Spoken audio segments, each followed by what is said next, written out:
친구가 만든 동호회에서 두 다리 건너 알게 된 동생이 들려준 이야기다. 동생의 이름을 편의상 찬이라고 하겠다. 때는 2000년. 당시 중학교 3학년이었던 찬이는 어머니와 단둘이 살고 있었다. 하루는 어머니가 1박으로 여행을 가시고 찬이는 종일 집에서 뒹굴거리며 시간을 보냈다. 게임과 만화책으로 한참을 혼자 놀다 보니 시간은 어느새 새벽 2시가 다 되어 있었고 찬이는 바람을 쐬려고 옥상으로 올라갔다. 찬이는 빨간 벽돌로 된 옛날식 2층 양옥집에 살고 있었는데 그곳은 높이가 그다지 높지 않은 집이었다. 나름 선선한 새벽바람을 쐬며 아무 생각 없이 골목을 내려다보고 있던 바로 그때 찬이는 이상한 장면을 목격하게 되었다. 전설의 고향에나 나올 법한 하얀 소복에 긴 머리를 산벌로 풀어헤친 그야말로 전형적인 귀신의 모습을 한 여자가 식칼을 손에 들고는 허름한 이웃집 대문 안으로 쑥 들어갔던 것이다.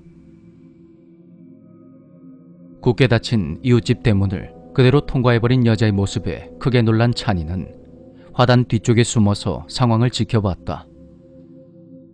잠시 후 누군가 실랑이를 하는 듯한 소리가 들리더니 집 안으로 들어갔던 소복 차림의 여자가 어떤 아주머니의 머리채를 잡고는 아주머니를 집 밖으로 질질 끌고 나오는 것이다. 아주머니는 끌려가지 않으려고 버티며 울면서 용서를 빌다가 그것이 통하지가 않자 당장 놓지 않으면 죽여버리겠다고 윽박을 지르기도 했다. 그러자 여자가 아주머니를 무섭게 노려보며 분노에 찬 목소리로 소리를 질렀다.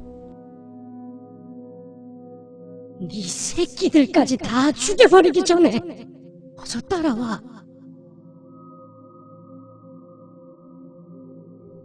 하지만 그런 위협에도 아주머니가 끝까지 버티자 여자가 손에 쥐고 있던 식칼로 아주머니의 등을 마구 찔러버렸다.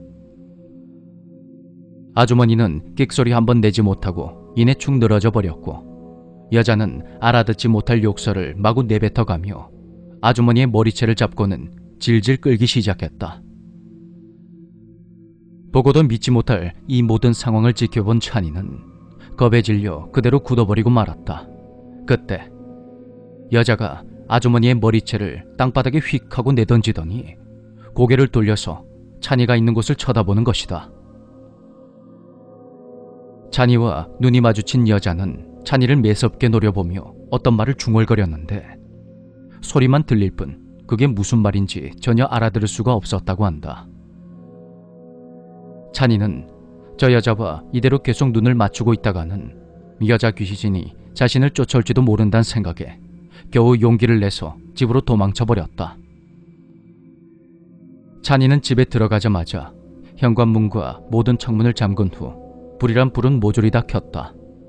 그리고 어머니께 전화를 걸어봤지만 받지 않으셨고 친구들에게 전화를 해볼까도 했지만 시간이 너무 늦어서 하질 못했다. 그 장면만 놓고 보면 살인사건인데 왜 경찰에 신고를 하지 않았나 의아해하는 사람도 있을지 모른다. 하지만 누가 봐도 그 여자는 산 사람이 아니었고 그건 단순한 살인사건이 아니었다. 몇 시간을 그 자리에 주저앉아 벌벌 떨던 찬이는 창문에 드리워진 커튼을 아주 조심스레 살짝 젖혀보았다.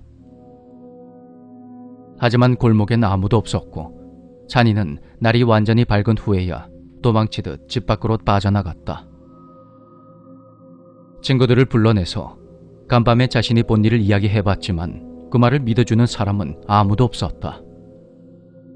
증거를 대라는 한 친구의 말에 발끈한 찬이는 그 길로 이웃집 앞에 가봤지만 그곳엔 어떠한 흔적도 남아있지 않았다. 순간 겁이 났던 찬이는 어머니에게 전화를 걸었지만 역시 찬이의 말을 믿지 않았다. 찬이는 집에 들어가기 싫어서 친구네 집과 오락실, PC방 등을 돌며 어머니가 오실 때까지 버텼다.